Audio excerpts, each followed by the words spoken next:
आरंभ हो जाए पार्वण ऋतु से मध्य बाबा विश्वकर्मा पूजा आ गोटे दिन पर आरंभ हो चलचंचल हो उठिला नालको नगर कि निज निज पूजा मंडप किभली भाव में प्रस्तुत करुँच दर्शक मान आकृष्ट करने आमर पूजा कमिटीर सदस्य माने लगी पड़ते आसतु सीधा सड़क जो मूर्ति कारीगर अच्छा कि मतामत ना देहुरी हिंदोल पाइक पुराणा कुटु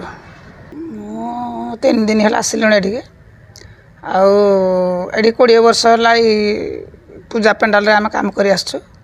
मूर्ति कहले सेटिंग मूर्ति हुए विषय वस्तु नहीं करी रामायण विषय वस्तु कृष्णलीला विषय वस्तु एमती प्रत्येक वर्ष वर्ष गोटे गोटे यार विषय हूँ इंद्रजित यज्ञ करुथिबो आउ तांकर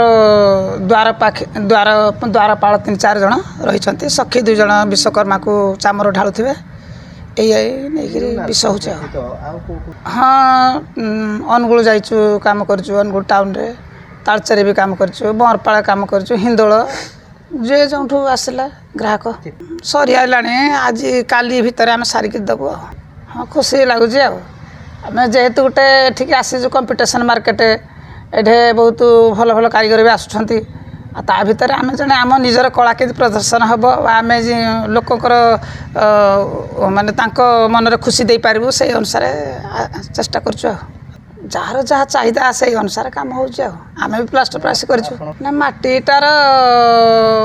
चाहिदाटा कमिबनी कहीं सबुदिन यहाँ अस्थायी जमी आगुरी प्लास्टर प्यारिस बहुत एटे डिजाइन डिजाइन भल स्टाइल सब काम आणिक करुले आर्टिस्ट मैंने से कमिगला पुणी कपड़ा गेट को आसिले से भाया एमती सीधा सड़क आम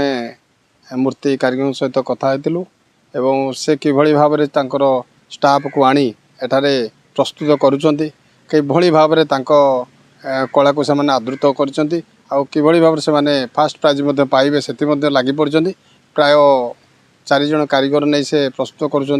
मतामत देते